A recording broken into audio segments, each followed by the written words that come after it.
After visiting our friends the Camerons at their cabin on the western frontier, my father Chingachgook, my brother Uncas, and I, Hawkeye, headed east.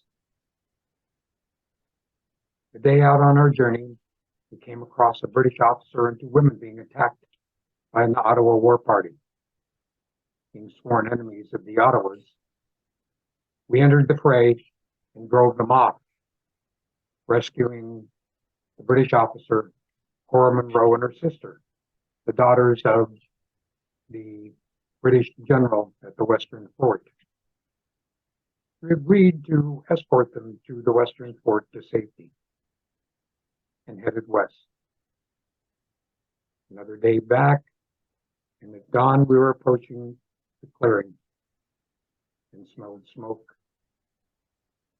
We worked our way around to the western side of the clearing so that the sun would rise in our face.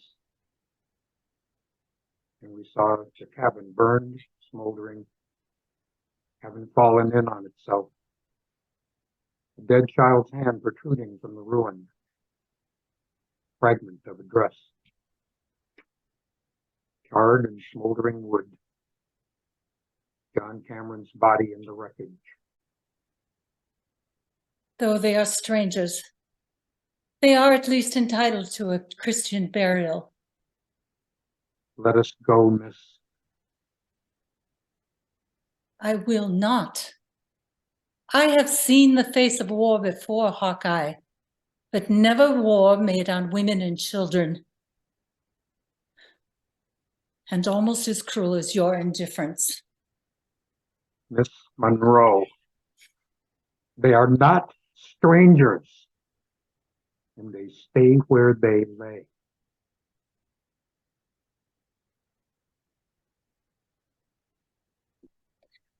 Why wouldn't you bury those people? Anyone looking to pick up our trails would see it as a sign of our passing. You knew them. You were acting for our benefit. And I apologize. I misunderstood you. Well, that is to be expected. My father, Your father? Chingachgook, he warned me about people like you. Oh, did he? Yes. He said, do not try to make them understand you. What? Yes. And do not try to understand them, for they are a breed apart and they make no sense. The Ottawa have gone. Why did they turn back? Burial ground behind us.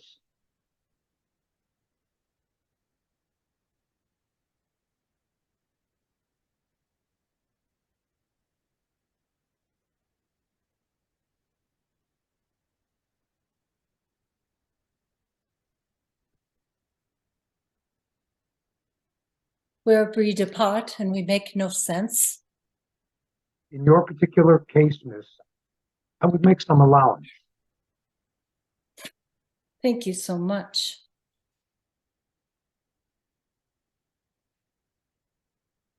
You call Chingachgook your father. Where's your real family? They buried my ma and pa and my sisters. And Chingachgook, who found me with two French trappers, raised me up as his own. I'm sorry. I don't remember them. I was 1 or 2. How did you learn English?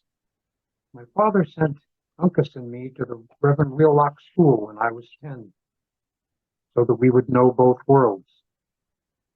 So we were told not to bother learning anything except reading and arithmetic from yours. And what were the consequentialities of European culture you didn't bother with? The Bible, monarchy, many wrong ideas about the government of men.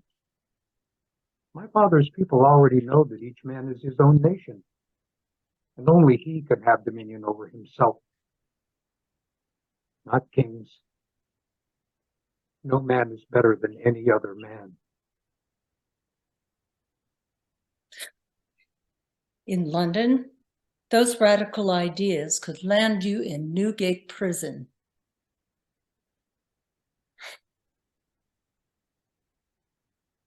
Why were those people living in this defenseless place? As frontier lands, the only land affordable to poor people. After 6 years of indentured service in Virginia, they moved out here, where they were beholden to none and not living by another's leave. Their name was Cameron, John, and Alexandria.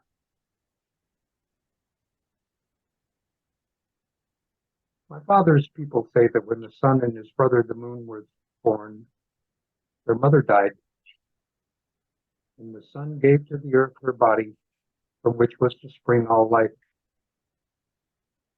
And from her breast he took the stars, and he threw them into the night sky to remind him of her soul.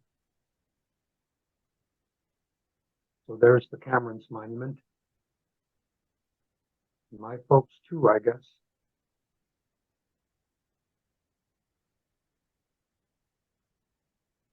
You're right, Hawkeye. We do not understand what is happening here. And it is not as I imagined it would be, thinking of it in Boston and London. I'm sorry to have disappointed you. On the contrary, it is far more stirring to my blood than any imagining could possibly have been.